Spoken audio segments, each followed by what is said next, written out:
part 25, we left off with some letters that Christopher has been receiving in prison. And so we're going to get right into part 26. It's an affidavit. And this affidavit is from Sandra L. Gironda. We're just going to call her Sandra. She's 47 years old. And she is going to reference her personal conversations with Shanann, and their visits included the dates of July 17th, 20th, 24th, and 31st of 2018. I completely realized that at this time anything I could add is completely hearsay and possibly inadmissible. However, considering what has transpired of late, and per the request of her parents, I am providing parts of my personal conversations with Shanann that I feel may be possibly relevant to the case during the time we shared during her recent trip to North Carolina for consideration in an effort to assist with only what I was made aware of by Shanann.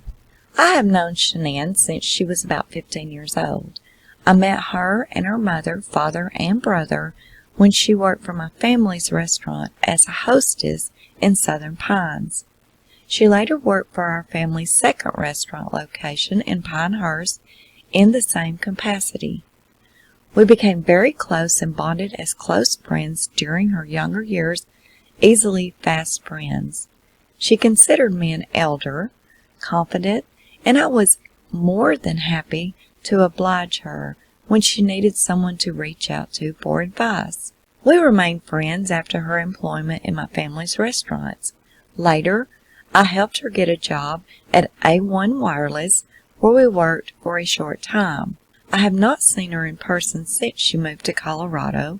Nonetheless, we kept in touch online through the years. During her recent visit to North Carolina in July of 2018, she reached out to me and wanted to spend some time with me one-on-one while she was here. As you can imagine, I was so excited to see her again and the opportunity to finally meet the girls to whom I watched grow online all through their years. We set a date for dinner for Tuesday, July the 17th, 2018. She wanted to have someone on-one time with me and talk and catch up, and she scheduled her mother to watch the girls during our dinner date. Tuesday, July the 17th, 2018. We met up at my family's restaurant in Southern Pines at approximately 6:30 p.m. We sat on the patio and had dinner. Conversation started off like any other we had had, with pleasantries and how good it was to see each other, how much we had missed each other, and she appeared to be very happy, absolutely glowing with pregnancy. During our meal, we discussed her family life, and she said she was so happy, loved being a mom, wife, and excited in the success of her business and where it was heading. Along in conversation, I asked her how her relationship had developed with her mom, particularly now that she was a mom herself. And she said that she understands her mother now more than ever. They have always been very close, but now closer than ever, and how thankful she was to have a mom like her guiding her through. Then she offered, my mother-in-law and sister-in-law is a different story altogether. Curious and seeing obviously that she wanted to touch on that, I asked her, how so? She began to tell me how her mother-in-law and sister-in-law have clearly been unaccepting of her throughout her relationship with her husband, how difficult it was for her and Chris to cope with it. She said her mother-in-law particularly likes to undermine her as a wife and mother any chance she could find. I asked her how her father-in-law reacted to her mother-in-law and sister-in-law's position. She said that he was a wonderful man and he was good to her, but she could see that it was her mother-in-law that ruled the roost, and she felt that her father-in-law would just brush off his wife and daughter's opinions. She said her sister-in-law does and acts in whatever manner her mother-in-law expects of her when it pertains to Shanann. I asked her how Chris handled this situation, and she said that Chris was her rock, always supportive and always put her and the girls first, and she felt that was a real contention of tension between her and her mother-in-law and sister-in-law. Her mother-in-law and sister-in-law were crystal clear with her and have told her on many occasions that she was and never would be good enough for Chris, that she drags Chris down, that she did not truly love Chris, and Chris deserves so much better. She added that her mother-in-law and sister-in-law blame her for taking Chris so far away from them to Colorado. She said that Chris was so happy to move that her mother-in-law was not exactly a nurturing mother to Chris as a child and teen, more possessive and controlling than anything, and even through childhood, and that he was just so ready to get far away from the negativity they placed in his life. Disheartened to say the least, not having ever met her in-laws to know any different than what Shanann was confiding in me, and knowing Shanann the way I do, I could not imagine anyone not embracing her. I told her how sad I was for her and for Chris, and that they were made to live and deal with such anonymous from his family. I assured her that whatever feelings her mother-in-law and sister-in-law are and have for her, so long as Chris stands by her and the girls, then that is all that really matters. I suggested that she let Chris lead the way in dealing with his family and their issues with her. She said her heart breaks for Chris each time they come down on him about her, because she sees firsthand how it hurts him and affects their marriage.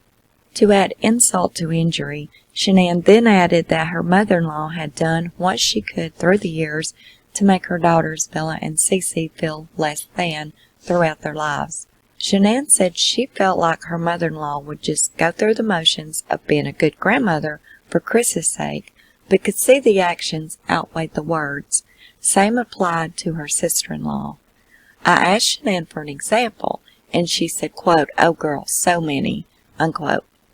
But to provide the latest example was that despite knowing how her mother-in-law and sister-in-law felt about her, and even though Chris was not yet in North Carolina to join her, she did not want to deprive her daughters of as much time as they could spend with his family during her visit.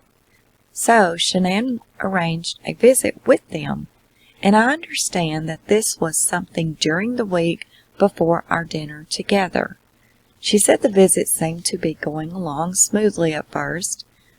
However, Shanann felt the tension in the air, that their ill feelings about her and how they interact with Bella and Cece was still fresh with them. She said that she kept a brave face and a positive attitude during her visit, hoping this visit could work towards building bridges with her mother-in-law and sister-in-law and bring some peace.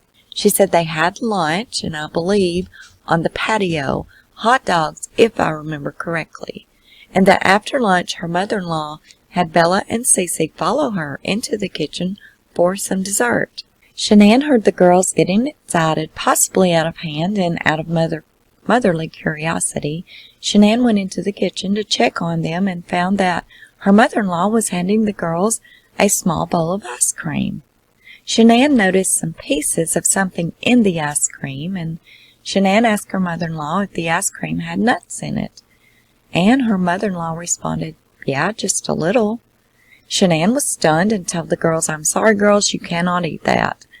Her mother-in-law followed in, still trying to hand the girls the bowls of ice cream, and having not looked up at Shanann, and said to the girls, "Oh, your mommy doesn't know what she is talking about. This ice cream could not hurt you." At that point, Shanann apologized to the girls and sent them out of the kitchen without the ice cream. Shanann said to her mother-in-law once they were alone, "You know they are deathly allergic to all nuts, and it can send them into shock.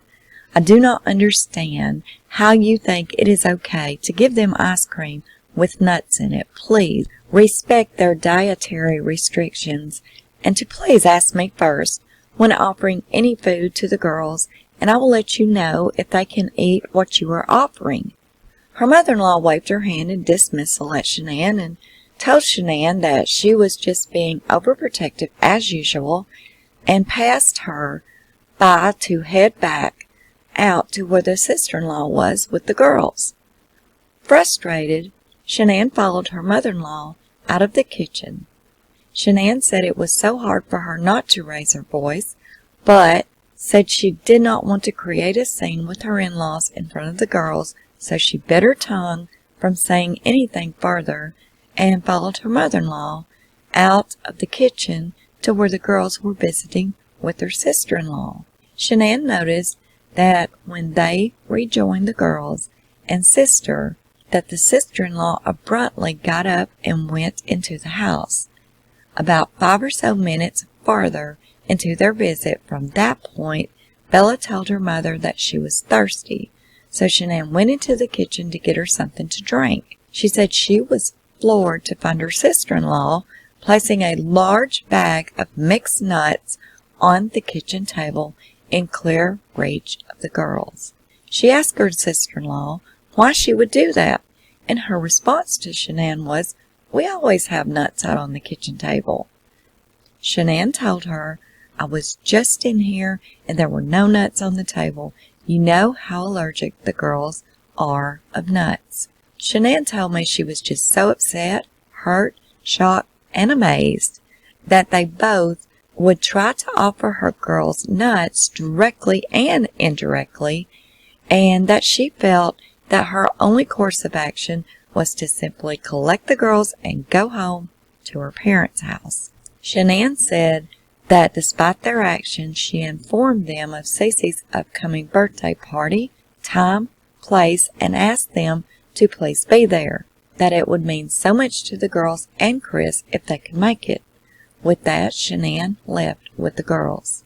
Of course, I was shocked to hear all of this as well, and I asked her if she had spoken to Chris about the incidents, and she said yes. He was not happy at all about it, and he would speak to them. Shanann added that prior to her visit with her in-laws, she was considering allowing the girls an overnight visit with them. She said that after the incident with the nuts, that she just could not trust it. She decided that she would not take the girls back to their house without Chris present. She asked me my opinion, and that did I feel she may be wrong about not going back to their house until Chris was with them. And I advised, no, your first and foremost priority as a parent is to protect your children. That you should never feel or be made to feel guilty in being a protective mother. I offered that they should have known better, and it was clear to me that the incident Shanann explained that they do not respect her as a mother and were dismissive of her girls' health. That I understand from Shanann that they were fully aware of all along. I told Shanann if it were me, I surely would not take my children back there alone or leave them alone with them for any reason. From there, we continued our conversation about talking about old times and old memories and where our lives are today. Okay, I'm gonna jump in right here before we go to the next day, and I'm gonna say my little thoughts and opinions as I always do. And this lady is telling yet a different story, I guess you could say is the best way to say it, about the Nutgate scenario. We have heard Nutgate has happened so many different ways. You know, we saw what Shanann has texted, to her groups. We have saw what she has texted to her friends. We have heard what her family has said happened. We have heard what his family has said happened. They're all different. I mean, honestly, they're all different. They're all pretty much about the same thing. There was nuts, and they were around Cece. I'm not sure that Bella's allergic. Maybe she is. I know that it was Cece for certain that had the nut allergy. But, if you read between all the different stories we've heard about Nutgate, we can know that the gist of it is Cece was allergic, and somehow there was something where nuts had been processed that ended up being around Cece. As far as this one part in here where it says that the girls wouldn't go back around her parents or his parents unless he was with them, well, I'm just going to say it straight from her text. That's not what was said. Straight from her text that she sent her friend, she said, "This is what I sent Chris." And it said, "I told him that him or the kids was not allowed to go back around or speak to his parents, period." Something along those lines. But she said that she was not allowing Chris or the kids to be back around his parents. But Chris did go. Now, he did go see his parents and his grandmother and everything. And this was after she had said that. But, I'm just saying, we've heard so many different stories about Nutgate. We really don't even know which is true and which isn't. Like, this one says that Chris's sister, Jamie, was there. Okay, it's also said that Jamie was not there. She had dropped her children off there, and she had to go to work. So, I don't know. This is just another story of Nutgate, and it's just going to have to be up to you to put all the stories together. And the best thing I can say is just go with your own thoughts and opinions. That's all I know. Because there's too many to say, yeah, this one's the truth, or that one's the truth, or I believe, yeah, it happened that way. We don't know, because there's a bunch of different Nutgate stories. Friday, July the 20th, 2018. I attended the Thrive event at Kickback Jack's. Shanann snapped a selfie with me during the event.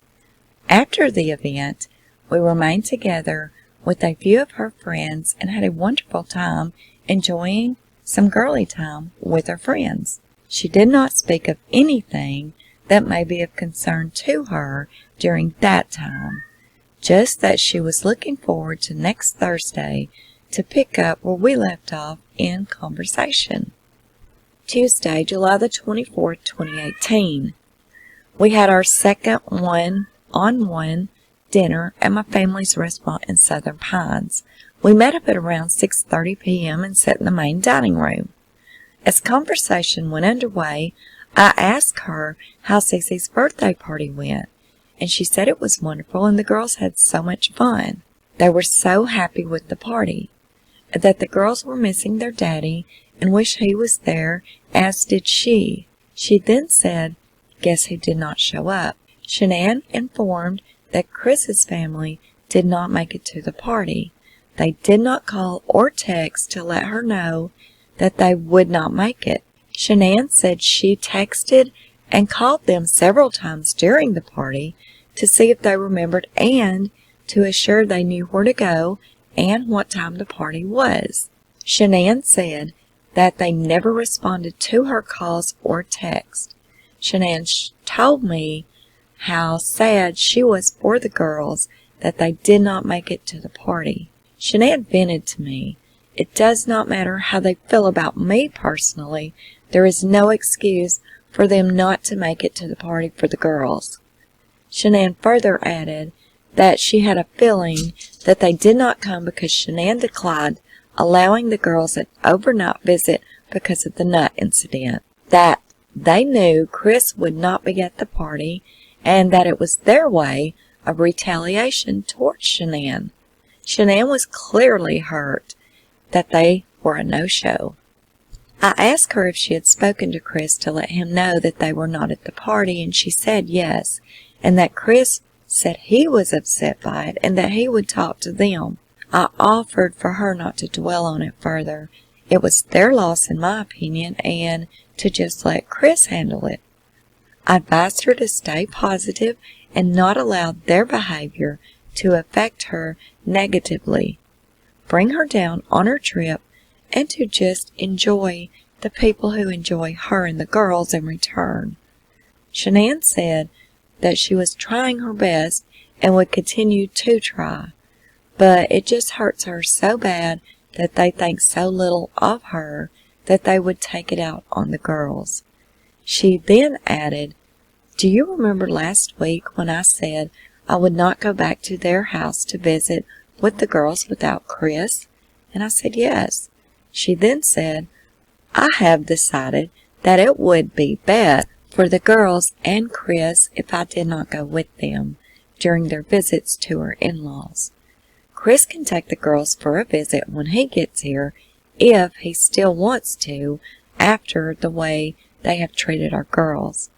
I asked her if she thought maybe it would be better for Chris and the girls if they could provide a united front together as a family and go with them to her in-laws if she would reconsider. She said she sees my point, but that she did not want to be there in their negative tension while Chris and the girls are spending time with them. She said that it may be the best thing she can do for them in an effort for Chris and the girls to have a positive visit. She knows that considering their recent behavior with the nuts, that Chris will be all over it where the girls are concerned. She said that she just wished her mother-in-law and sister-in-law would just get over it already. Wished that they would accept that they have a great marriage, a beautiful little happy girls, and a new baby on the way to look forward to. We planned a third dinner date for the following Tuesday after Chris came to town. She was excited for me to finally meet Chris and the girls. It would be Chris and the girls' first time at my family's restaurant, and she was excited to share that with them because she had so many happy memories to share with them of her time working there. Tuesday, July the 31st, 2018. I set a reservation for them at my family's restaurant at 6 p.m. I was held up at home waiting to sign for a package. I headed out to the restaurant to meet up with Shanann, Bella, Cece, and Chris at around 6:30 p.m. Their apps were served by the time I arrived. I sat next to Chris across from Shanann, Bella, and Cece in their booth. It was so nice to finally meet them, especially all together as a family. The girls were clearly happy to see their daddy, and they were bubbly, excited, smiling, bright, and enjoying their buttery noodles. Chris was quiet, and I felt unassuming. He did not say much, but when we spoke of the possibility of a baby boy on the way, he lit up with a big smile. It appeared to me that he was happy to be back in the company of his wife and girls, just not a man of many words. We all went to the lobby to visit just a pinch longer, considering this would be my last time seeing them for a while. If there was trouble in paradise for them, they did a wonderful job of hiding it. I did not get any negative vibes or urges of concern from or about him or from Shanann or the girls in relation to him. For all intents and purposes, they were a happy family looking forward to a quick trip to the beach before they headed home to Colorado. Shanann, with girls and husband in tow, kept the conversation light and airy.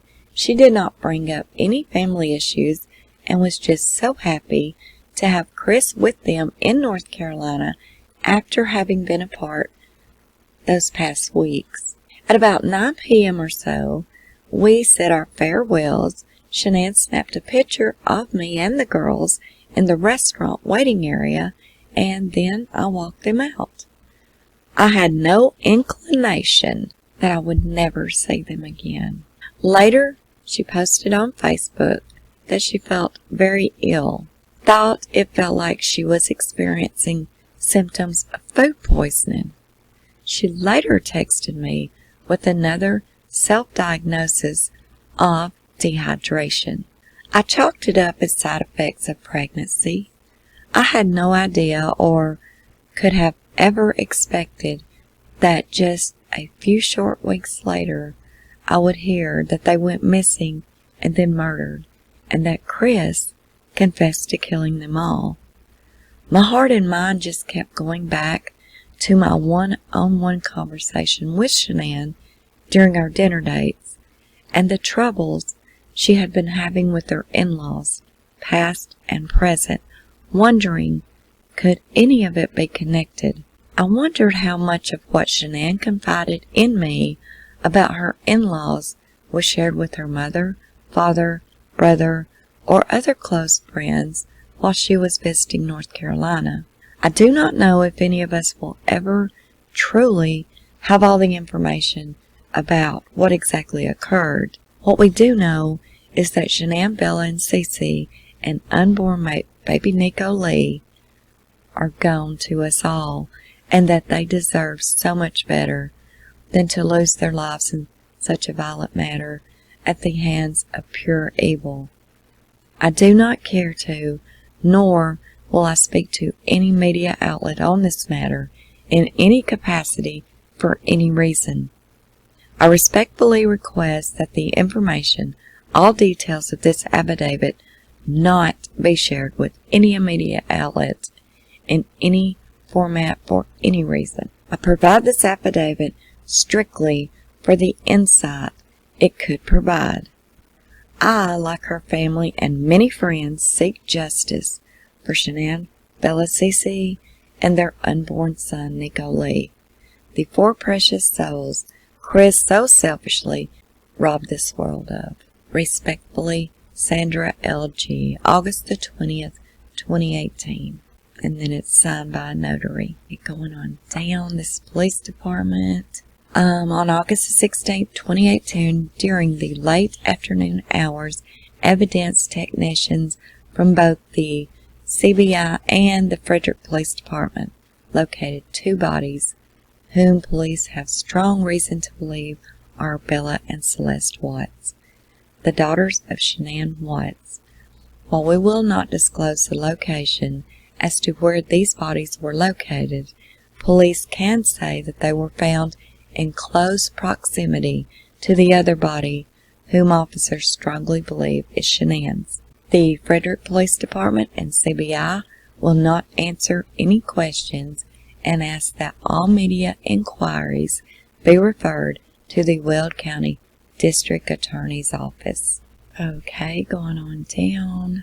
Again, it is the BOLO report that we have already went over in previous parts of the discovery, and this is a warrantless arrest affidavit for Chris Watts, and it is for his charges: murder in the first degree, felony 1, murder in the first degree, felony 1, murder in the first degree, felony 1, tampering with deceased human body, felony 3, tampering with deceased human body, felony 3, tampering with deceased human body, felony 3. And Officer Scott Coonrod, being duly sworn upon oath, says that there is probable cause for the warrantless arrest of the above stated defendant for the charges stated above, and that the following facts are true and correct to the best of his and her knowledge, information, and belief, and support the arrest of this defendant. The crime alleged occurred on or about 8/13/2018 at 2825 Saratoga Trail. The suspect was arrested at 11:02 p.m. on Wednesday, August the 15th, 2018. Narrative. On August the 13th, 2018, at approximately 1340 hours, and that is 1:40 p.m., Officer Coonrod was dispatched to 2825 Saratoga Trail on a check well-being call.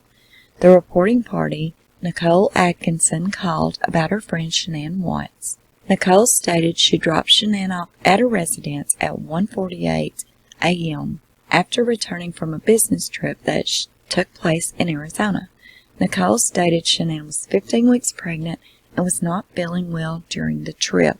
Later that morning, 8/13/18, Nicole became concerned because Shanann was not answering her phone calls or text messages and also missed her doctor's appointment that was scheduled for 10 a.m. Nicole went to Shanann's residence and discovered her car in the garage with car seats positioned inside of it. Shanann and her husband, Christopher Watts, have 2 daughters, Celeste and Bella. Nicole attempted to enter the front door, but a latch prevented it from opening more than 3 inches. Nicole called Christopher Watts and requested he come home to check on Shanann, as she believed Shanann may be suffering or passed out due to some medical conditions. Upon arrival, Officer Coonrod checked all windows and doors, including the rear slider door, and discovered all of them were locked with no way into the house. Officer Coonrod contacted Chris and asked for the code to the outside garage door keypad. Chris stated that it did not work, but that he was only 5 minutes away. When Christopher arrived, Officer Coonrod entered the home with Chris's consent in an attempt to locate Shanann and their 2 children, but discovered that they were not in the home. When questioned by Officer Coonrod, Chris said Shanann arrived home from her trip at around 2 a.m. Chris said he woke up at around 5 a.m. and began talking to Shanann about a marital separation and informed her he wanted to initiate the separation. Chris stated it was a civil conversation and they were not arguing but were emotional. Chris stated that at around 5:27 a.m. he backed his truck up to the garage door to load up tools and left for work, and that Shanann was in bed when he left. Note: a neighbor's video surveillance system recorded this event. Chris said Shanann told him she was going to a friend's house later that day with their 2 children, but didn't know the friend's name. Chris, who works for Anadarko, stated he went to a job site near Hudson to check on it. At Officer Coonrod's request, Detective Bowmover responded to the scene and arrived at approximately 2:35 p.m. Upon arrival, Detective Bowmover was briefed by Officer Coonrod and also learned Shanann's personal effects, including cell phone, purse, wallet, and medication were located in the house. Upon entering the residence, Detective Bowmover observed Shanann's purse on a kitchen island and a suitcase located at the bottom of the stairs leading to upstairs bedrooms. A pair of women's shoes were located near the front door. Upstairs, Detective Bowmover observed the bed in the master bedroom had been stripped of its bedding, which was lying on the floor. Officer Coonrod and Detective Bowmover both checked the bedding for signs of foul play but found nothing. In a loft area located between the bedrooms was Shanann's cell phone that Detective Bowmover later learned was found between 2 cushions on a sofa located in the loft area. On scene, Detective Bowmover asked Chris to walk me through the period of time when he last saw Shanann.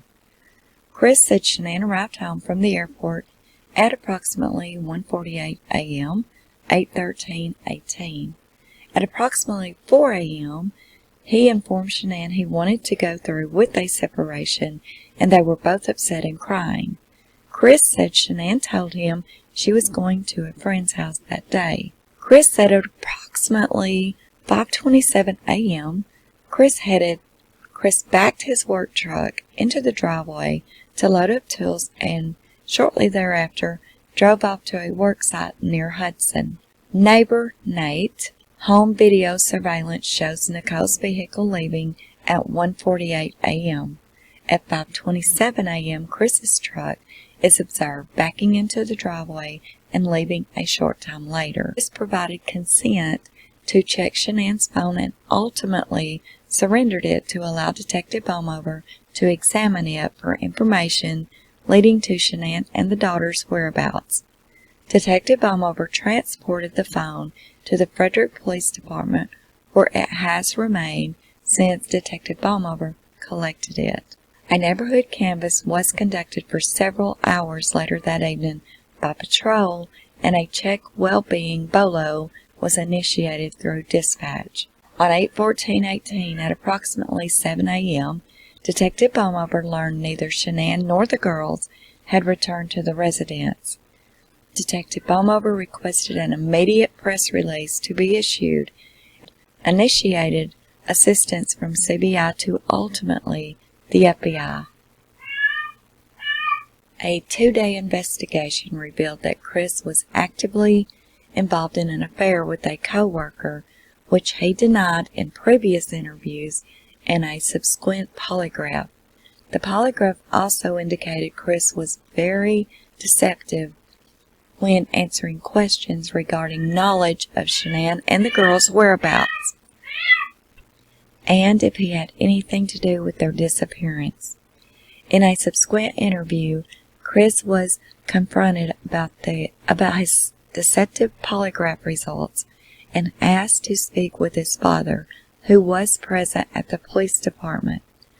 Chris said he would tell the truth after speaking with his dad. After being allowed to speak with his father, Chris stated after he told Shanann he wanted a separation, he walked downstairs for a moment and then returned to his bedroom to speak with Shanann again.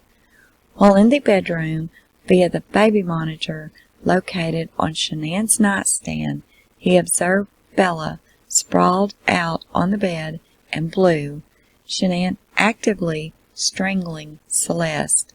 Chris said he went into a rage and ultimately strangled Shanann to death. Chris said he loaded all 3 bodies onto the back of his work truck, onto the back seat of his work truck, and took them to an oil site identified as Survey 319 with GPS coordinates.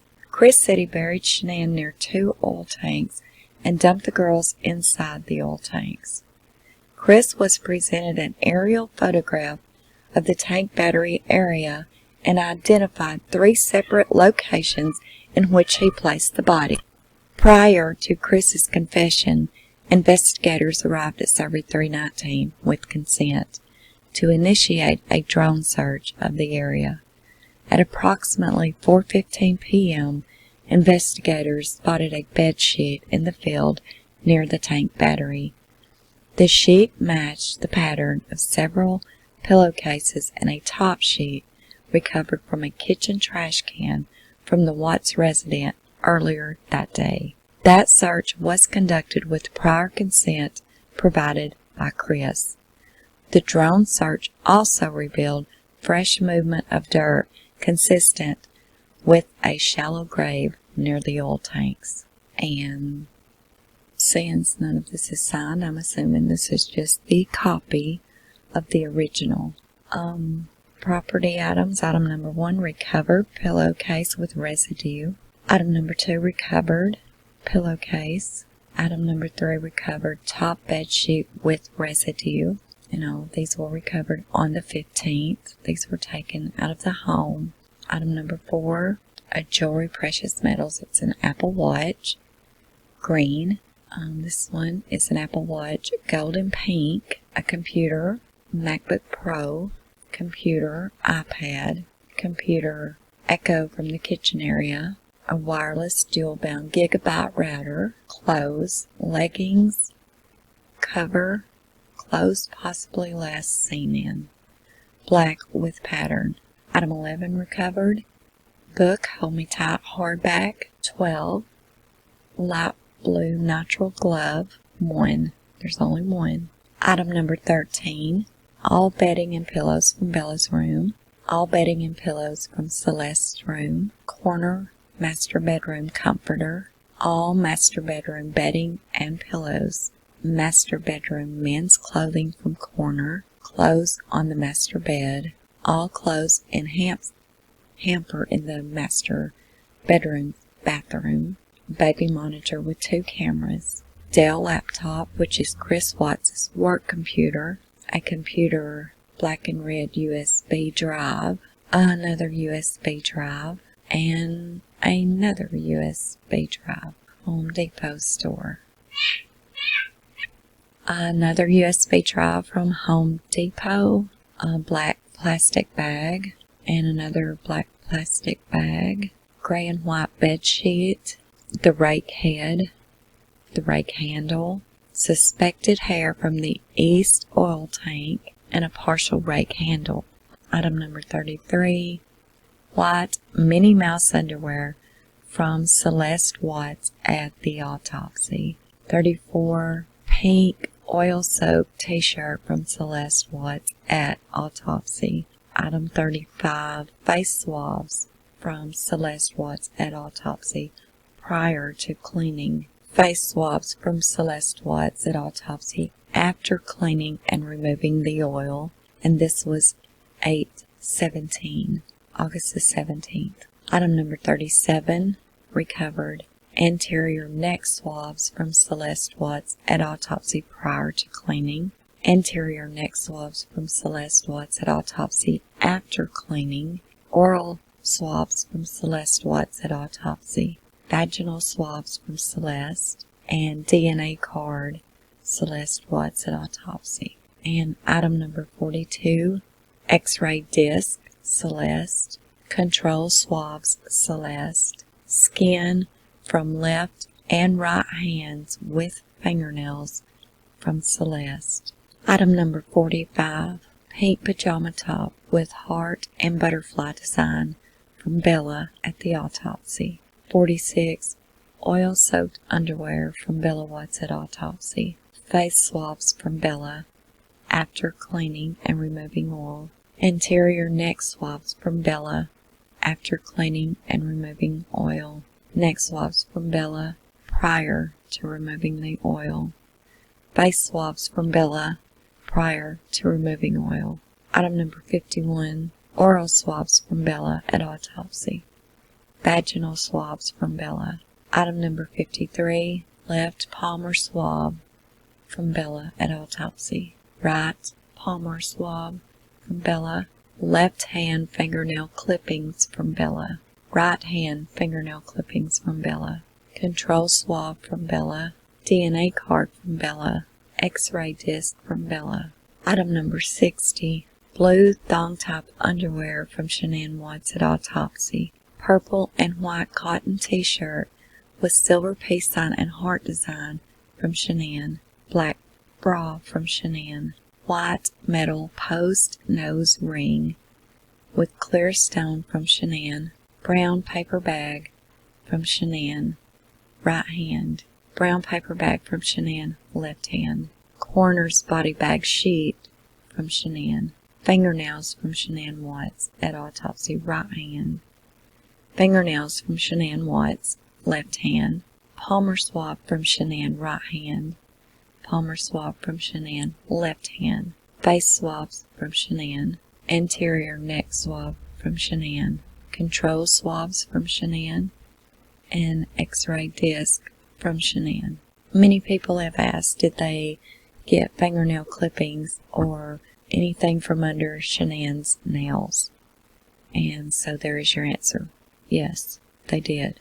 To my knowledge, it was never analyzed or checked or any kind of DNA because Chris did take the plea, so nothing was ever analyzed for DNA.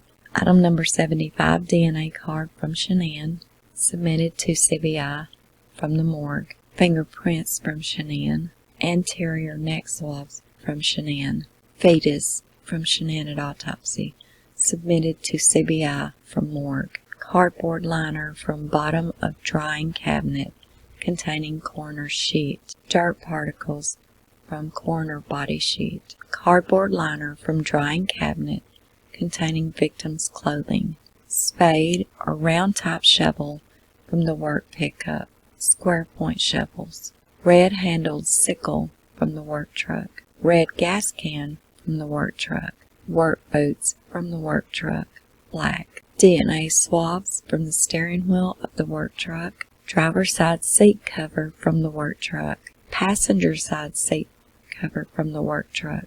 Roll of plastic trash bags from the passenger side work truck floor, cigarette lighter from truck, trace lift of the center console, trace lift from the back seat driver's side of the truck, trace lift from the back seat passenger side of the truck, work boots from the car, shirt from the car, miscellaneous paperwork from the car, Chris Watts' work cell phone, Chris Watts' personal phone, Shanann's cell phone, Chris Watts' wallet with contents, it's brown bifold wallet, recordings, flash drive with video footage from 6432 Saratoga Trail.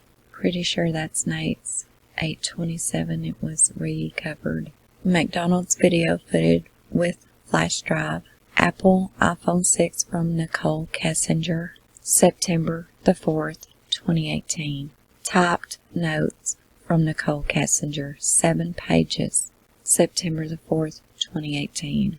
CD1 Firestone drone video of well site, September the 13th. CD2 Firestone drone photos of well site. CD3 Officer Coonrod's body-worn camera offense report. CD4 Officer James. CD5 Officer James photos. CD7 Officer Dahl security footage. CD8 Walju photos from consensual house search. CD9 Officer Goodman impound of Lexus. CD10 Officer James photo of Chris Watts' detainment. CD11 Officer Davis's flyer distribution. CD12 Officer Manley neighborhood canvas. 13 Officer Coonrod recovery of Shanann Watts. 14 Officer Coonrod recovery of Bella Watts. 15 Officer Coonrod recovery of Celeste. CD16 Officer Lyons house security. CD18 Officer Lyons neighborhood canvas. CD19 flyer distribution. CD20 Officer Davis contact with defense team. CD21 Officer Dahl flyer distribution. CD22 Sergeant Bakes search warrant. CD23 Sergeant Bakes consensual house search. CD24 Officer Wiley warrant search photos. And this is attachments, scene photos, Anadarko site scene photos, Thief Hatch Hair, East Tank Anadarko site, AM drone photos, PM drone deploy photos, vehicle photos, and attachments. And this is from Longmont Police Department, and this is 2825 Saratoga Trail from 8:14 at 1500 hours. Special Enforcement Unit. On August the 14th, 2018, Longmont Police responded to a request for assistance by Frederick Police Department. On August the 14th, 2018, at approximately 1500 hours, Sergeant Harper, currently assigned to the Longmont Police Department Special Enforcement Unit, received a call from Sergeant Egan of the Frederick Police Department to assist with a missing person possible homicide investigation. Sergeant Egan advised that a female subject and her 2 children were reported missing from 2825 Saratoga Trail. He further advised that the circumstances of the incident were suspicious in nature. He requested the assistance of LPD SEU for surveillance operations of the male subject identified as the female's husband. SEU was advised that the male subject was last observed at the residence loading items into a white Lexus SUV. Sergeant Harper, Detective McManus, responded to the area and observed a white Lexus SUV parked in front of the residence, while 2 subjects, a male and a female, were observed sitting on the steps of the front porch. It was later determined that these were associates of the male suspect. Sometime around 1830, Officer Onby observed the male suspect, who had been identified as Christopher Lee Watts, exit the garage of the residence in the white Lexus SUV. He exited the driveway eastbound, out of sight for a few moments.